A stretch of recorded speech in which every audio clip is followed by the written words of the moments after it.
Braving the freezing temperatures in the capital this morning, nurses returned to the picket line here outside King's College, London, for another 2 days of strike action. The walkouts, lasting 13 hours each day, come as healthcare workers say they're bearing the brunt of the NHS crisis and the effect it has on patient safety. ICU nurse Nav Singh says it's heartbreaking. It's not feasible, really, to continue accepting pay cut after pay cut after pay cut with inflation going up and up and the people at the top taking more and more for their pockets, for their businesses, for their friends, for their profits, while the majority of people suffer. And that includes patients, staff, nursing. Sorry, I'm getting emotional. It just can't continue. It's too heartbreaking. It's a job that I love, but I need to pay my bills, and we need to keep people in the profession. Nursing students don't want to be nurses. Experienced nurses are leaving. There will be no one left.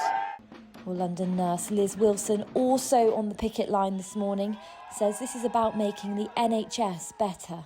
We know that the subject is mostly about pay, but it's so much wider than that and so much more than that. And we needed to have the conversation. We need that door to be open to start talking about what we can do to make the NHS better and working in the NHS better. The current state of the NHS is affecting patients every day. What I'd like to give to patients tomorrow, I can't give for many, many months. I break myself on a daily basis to try and keep up with the workload and to try and give patients what they need. And I go home every day feeling as if I haven't achieved that, despite the fact that I've worked above and beyond the time that I am paid to be there. The RCN has been calling for a pay rise at 5% above inflation, though it has said it will accept a lower offer.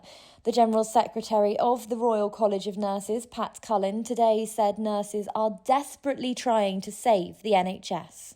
It's their right to be paid a decent wage. They're highly educated, highly experienced and highly skilled people that provide safety-critical care every single minute of the day, 365 days a year. So they ought to be looked after so that we can look after our patients. And this government needs to get round to a negotiating table and start to talk to me and resolve this crisis on behalf of nursing and behalf of patients. Writing in The Independent, the Health Secretary said that while he recognises the cost of living pressures, unaffordable pay rises will stoke inflation.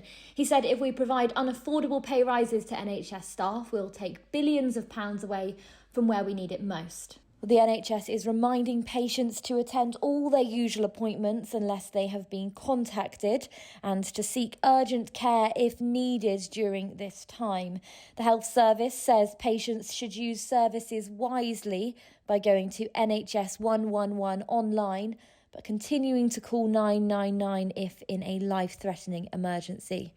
Thousands of operators and appointments will have been cancelled during the 2 days of strike action, with almost 30,000 needing to be rescheduled following the action in December.